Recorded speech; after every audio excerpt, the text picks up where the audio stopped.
Who listens to you? I wonder, how do you feel when someone listens with so much presence, the world fades away, and it's just the two of you deeply connected? When you have, it's powerful because we are hardwired to thrive when we feel seen and heard and supported by others, period. I longed for this in my own life.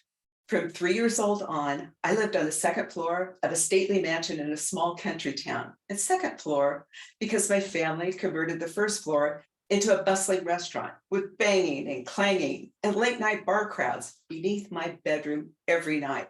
Chaos, wild family dysfunction. My parents simply were not available. But fortunately, my grandma Helga was. And in her presence, it was as though we were in a safe, warm, delicious bubble. And hopes of escaping that wild family dysfunction that I described were crushed when my high school guidance counselor said, "Terry, you're a small town girl. You get lost in a big city. Your best bet is to go to secretarial school and work for your family restaurant." That was a death sentence for my spirit. And I felt like my future was being ripped away. After tortured, sleepless nights, I turned to Grandma Helga, and through her all-in listening, my potential was set free. I eventually ended up on a TEDx stage and at the White House twice. What I know for sure is that deep, evolutionary listening is the key to unleashing potential and softening the loneliness epidemic. According to Cigna, health implications of feeling lonely are equivalent to smoking 15 cigarettes a day, with health risks now exceeding those of obesity. And this broke my heart, and so I listened. With insights gained from that listening, I created a holistic approach called Soulful Listening, with 5 easily repeatable elements that inspire deep evolutionary listening, and it leaves others feeling heard deeply. And before we dive into these, I want to address a question that was asked before we started together from one of the attendees. And he had asked me, is this session about podcasting?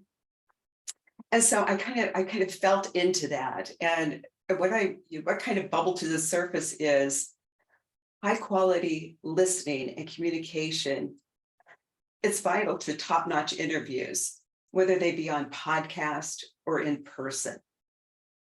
And so when you are like, let's say you're hosting one of your podcasts and you haven't slept well for a few days and you've eaten junk food and you haven't exercised, like, are you fully available? No. So that's true with podcasts, in person, conversations with people you care about.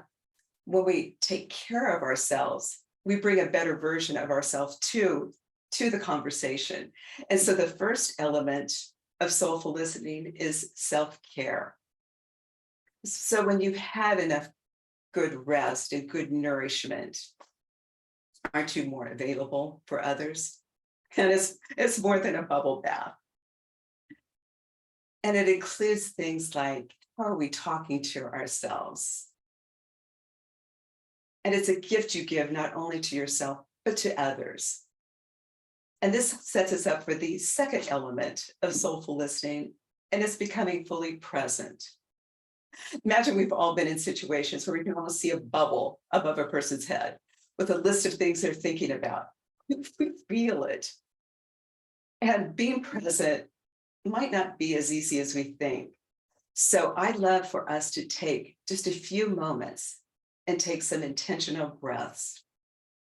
And the way that we're going to do that, we're going to breathe in through our nose, we're going to hold, we're going to breathe out through our mouth. So we'll breathe into the count of 4 and out to the count of 6. And I imagine at this time of the day, when you've been in sessions all day, it might feel kind of good to just take a moment and take some breaths and get present. So let's begin. Breathe in through your nose. 1, 2, 3, 4, hold, and out through your mouth. 1, 2, 3, 4, 5, 6. Again, in and out. And a third time. Breathe in through your nose, hold, and out through your mouth. Notice your body and how it feels now. Wiggle your toes. I feel the energy shifting, at least within me, and I can almost sense you as well.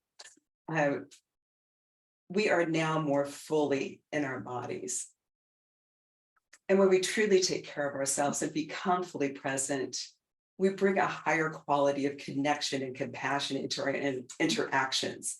And so imagine before you hold your podcast, when you get centered. I remember being on an interview when I was a featured guest, and I went through this, and the host committed right at that moment that between his interviews, he was going to take a moment to take a few breaths. It makes a big difference. And this all allows for the third element of soulful listening, and that's empathy and active listening. So if these two had a love child, it would be this element. And it's all in, where we listen with every fiber of our being, through every source we have available, through our intuition, our heart, our ears, our eyes, to more than just words. It's quantum listening. And when we connect on this deeper level, we often gain insights into how we might be helpful to another, especially when we enter with a sense of curiosity and openness, with a higher degree of emotional intelligence, as opposed to playing out both sides of a conversation in our head before it even begins. In the past, that self-talk may have sounded something like, oh, he'll say this, I'll say that. It's going to end like this, which never turns out well, right? And one of the questions that was asked in the poll, what came up as far as which relationships would you like to feel heard in a better way, in a deeper way? It was intimate relationships. And so I would just suggest to you that this might be one thing to kind of take note of, entering a conversation with an openness, with a sense of possibility, with some open-ended questions, and be present. Imagine how your partner will feel. And when we connect on this deeper level, we often gain insights, again, how we might be helpful to another. And that leads us to inspired action, which is way more than a polite head nod. It's taking action on insights gained through our conversations. Let's say it's that intimate relationship, and you have found out through a deep conversation that there's something that you might be able to do to help your partner out. Imagine what that's going to feel like when you do that, no strings attached. And I love this quote by the Dalai Lama, and he shares that our prime purpose in this life is to help others. You know, we all have access to different connections and ideas that could be of enormous value to another. And all of this leads us to the fifth element of soulful listening, and that's the feedback loop. And feedback means letting a person know that you've taken some inspired action on their behalf, by calling an employer, making an important introduction, no strings attached. And as these 5 elements are repeated, they embed confidence and integrity within relationships. Imagine entering into a relationship where you feel heard in this way, where someone has taken action, where they let you know they have your back. The next time you come together, the walls go down a little bit further.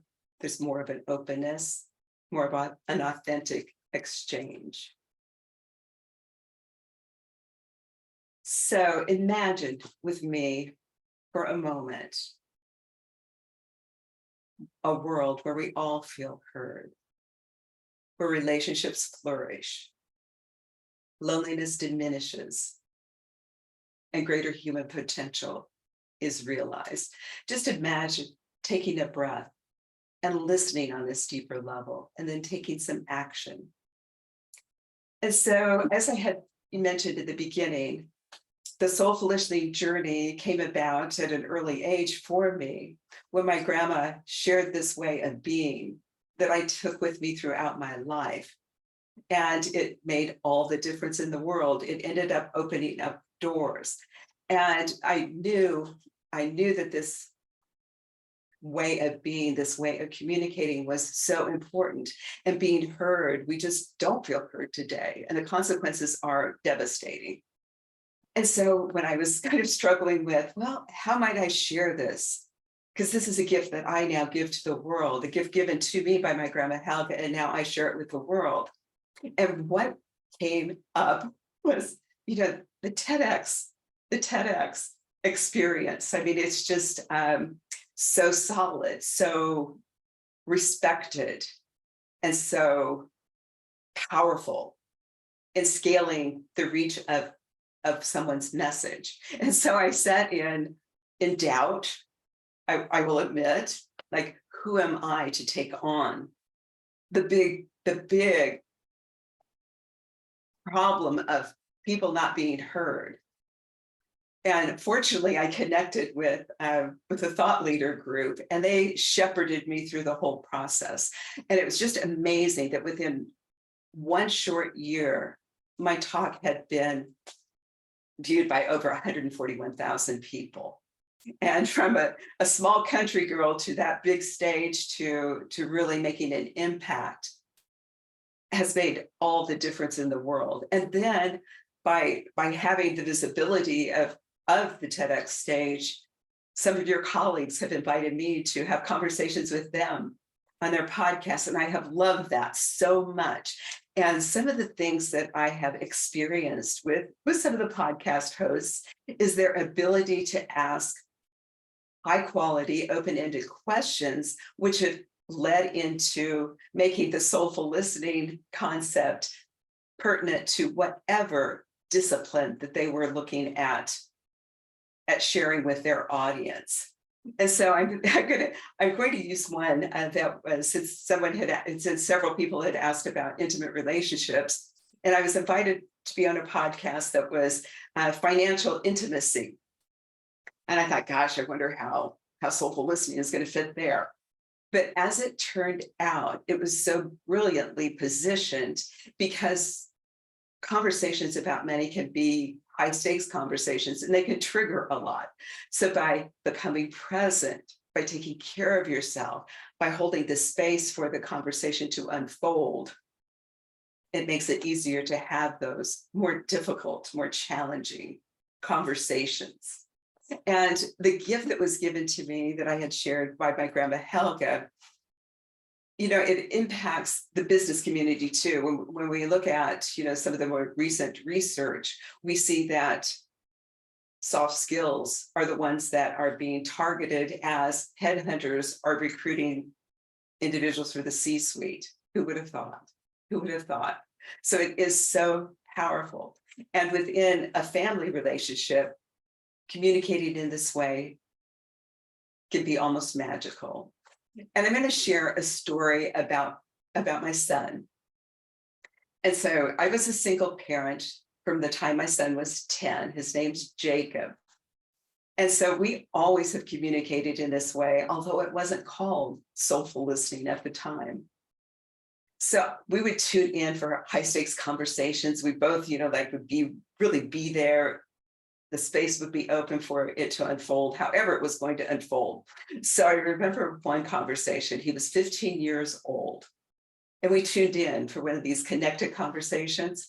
And I asked him, Jacob, what do you want for your after high school experience? And then I just listened.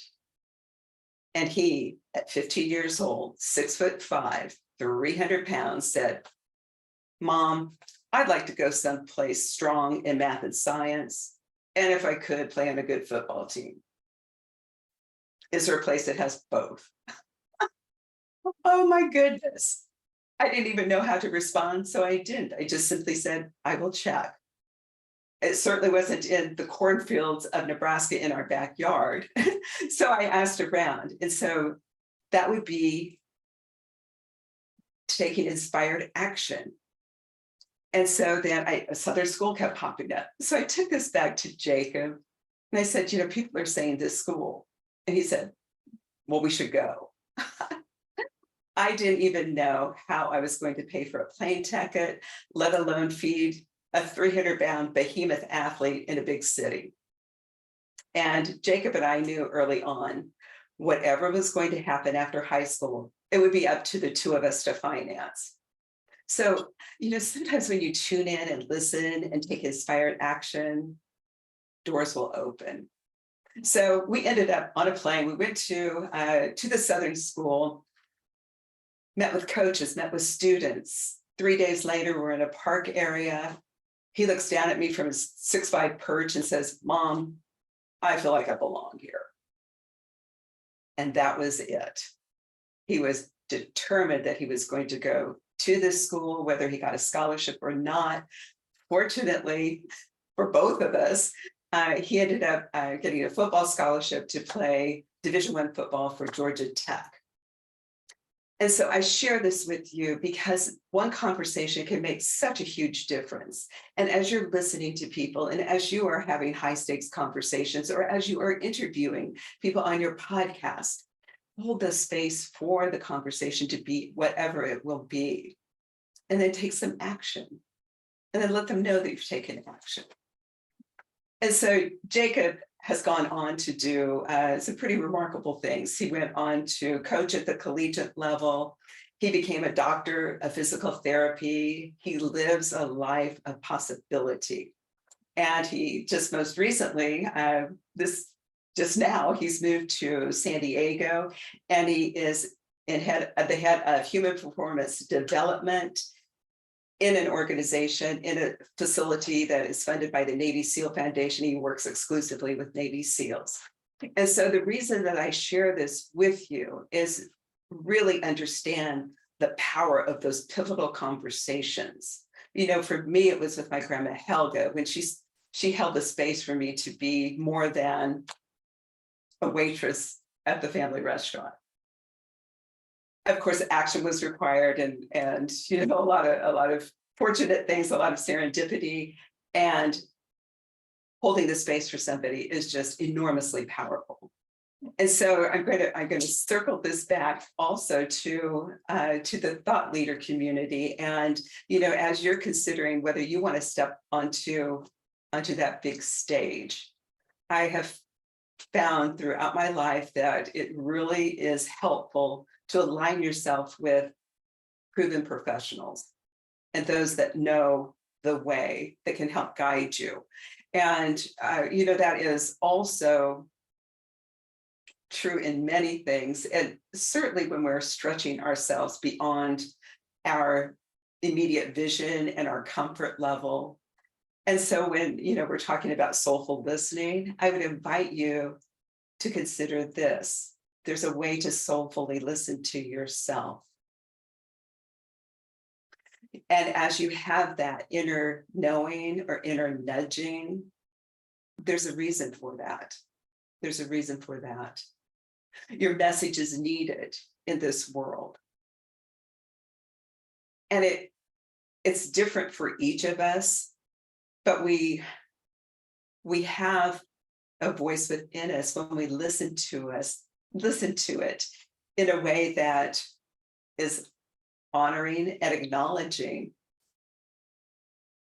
It can guide us into a deep purpose, and whatever that would be for you would be different for me. But know that applying these principles and this approach, and I'm going to recap them. The first, self-care, take care of yourself. And sometimes we may feel that we are so busy, how can we possibly take care of ourselves? Well, if you have a pet, let's say it's a dog, you have to take the dog out for a walk. I mean, it will be outdoors, right? And so you're in nature. I would just invite you to be in that moment and notice something new. Oh, I hadn't noticed that tree before. Oh, there's a flower that's budding up. We're in the spring now. And then remind yourself, this is self-care. I am taking care of myself. And then the food choices that you make, when you are making those that make your body feel better, just acknowledge that. Oh, I'm taking care of myself. And then becoming fully present. Again, sometimes that sounds so abstract, but we experienced one way of doing that today. And it's not something that you have to make a big proclamation about. You could be right in the middle of entering into a high stakes conversation, and you could just stop, notice your breath.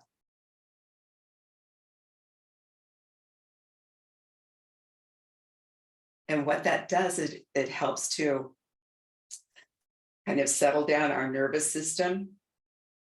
And we have access to higher degrees of emotional intelligence when we come from a place of grounded calm. And then the third element of soulful listening, the combination of active listening and empathy. When we're tuning in and we're holding that space, when we have open-ended questions, when we enter into an exchange, valuing the other person, valuing ourselves, and allowing that flow between us to really, really enhance our relationship. And let's say it's a business setting. I remember working with a gentleman for many, many years. His name was Jerry. And we would start the day. It would only take like 5 minutes. So it's not like it was a big, big, long, time commitment. But we could start the day. And I had been working with him long enough that I could kind of tune into him pretty quickly. So he'd come into my office, he would sit down, and this one day, he was almost beet red. I could tell that something was just frustrating him. And so I said, Jerry, what's going on? And he said, and we work for a large organization, a satellite office of a very large nationwide organization with a lot of paperwork and a lot of processes. And so Jerry said, I just can't believe that they're doing this. And so what was happening is he was being required to do multiple reports with the same information. And he was like fed up with it. And so then I simply asked the question, well, how might we make that better? And so he just kind of stopped in his tracks, processed that, and he came up with a great solution. And so I took that inspired action. I took that up the chain to the higher ups, and because my position stood a better chance of being heard in this case. And his solution was adopted. It was implemented nationwide. He got credit for it all the way along. But you see that honoring, that openness, that connectedness, that taking action just generates greater possibility in each of us. And I don't know where we are with the time. Looks like we might have a little more time. So I would love to, if we have any questions in the chat. And let me take a quick look here. Okay, one of the questions was asked, can I put the 5 points in the chat? I will be happy to do that. And what I will also do is I will add them to the notes for this session so you can access that right away. I just don't want to take my attention over here. And I wonder if I can, well, I don't want to, can you help me out with this, Andrew? Yes, yeah, no problem. Yeah, I'm trying to look through Whova here to make sure we're on the right Whova channel. And I think for tomorrow and the rest of the week, we might just put people in Zoom to make sure everyone can use the chat functionality correctly. But yeah, no, this is definitely a what am I trying to say here? The answer is thank you, Terry, for your wonderful presentation. We loved hosting you. This has been super inspiring. So thank you so much. And then, yeah, if you're able to get into the Whova app, okay, you can answer attendees' questions, go to your session, answer the Q&A area, and be able to go from there. Wonderful, wonderful. And if you would drop, I know you did for Alina, if you would drop the connection to the thought leader, if people are interested in, in reaching out to them. And if you have any questions for me, if you see any in the. Yes, and what's the best way to get a hold of you, Terry, if people want to connect with you more? Absolutely, absolutely. My website is probably the best way where you can link everything together, access, even setting up an appointment with me. And so it is Soulful Listening, one word, soulfullistening.com. I can pop that in the chat. And I really look forward to seeing most of you. I love being on podcasts. The conversations go in all sorts of directions, and it's so much fun. And how might I be helpful to you, Andrew? What else might I do? No, this is perfect. So yeah, we'd love to see you involved throughout the week. Tomorrow and the next week is our main week. So thank you, Peter, for putting your Terry's link in the chat. But you're all set. So thank you so much, Terry, for a wonderful presentation. Thank you. It's been my joy. Thank you. Bye.